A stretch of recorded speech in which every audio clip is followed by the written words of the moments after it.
Well, shoppers are still trying to cash in on the best Cyber Monday deals of the day. The National Retail Federation expects 121 million shoppers to log on this year. But Target and PayPal both had some problems online. The heavy traffic caused delays on both websites. Both companies worked out their kinks by midday.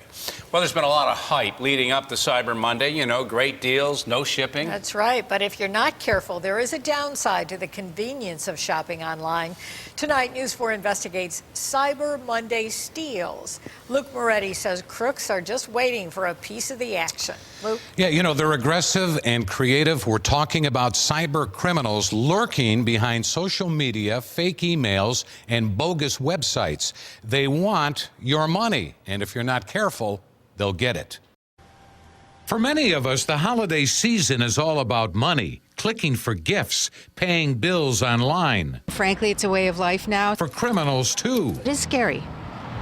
You have to be on your toes all the time. Cyber criminals are ready with fake web pages and emails, all aimed at getting your identity and your money. We're seeing a lot more of this, and people are, falling for it because, remember, Cyber Monday is built on bargain hunting, and so they're taking advantage of it.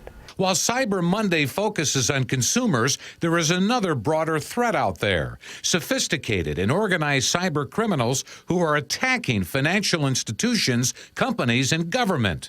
Their scheme is to collect the personal information and use it against you. New York's federal prosecutor recently sounded the alarm while announcing the indictment of 3 men in a stunning attack on J.P. Morgan Chase and 11 other companies. By any measure, the data breaches at these firms were breathtaking in scope and in size. The conduct alleged in this case showcases a brave new world of hacking for profit. This is one of the first, if not the first case, where we actually understand what it is that the hackers are doing with the data that they're mining. In the J.P. Morgan case, they used emails and personal information to sell stock to the bank's 83 million customers. Stock prices were manipulated to go up in value and then crash, triggering massive losses. What they were doing was they were utilizing information to sell you stuff. So it's a very different kind of scheme. Because cybercrime has no borders, the FBI has made it a high priority.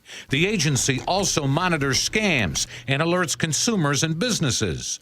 David Peacock is an FBI special agent in the Buffalo office. He's assigned to the cyber squad and focuses on illegal entries into computer systems. People should be concerned that there are definitely people out there to get the money, and with all the advents in cyber, it's just created many more tools for the adversaries to get at that money. The losses nationwide from cybercrime are huge. Recent break-ins have exposed the personal identities of millions of Americans. Experts say individuals can help keep computer systems secure by cleaning up their cyber activities at home and at work.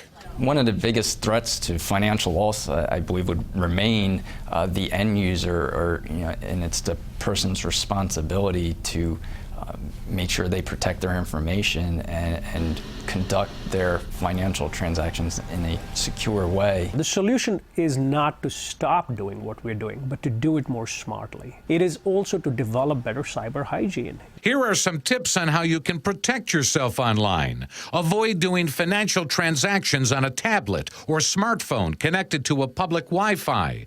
Never respond to emails or open attachments when you are distracted.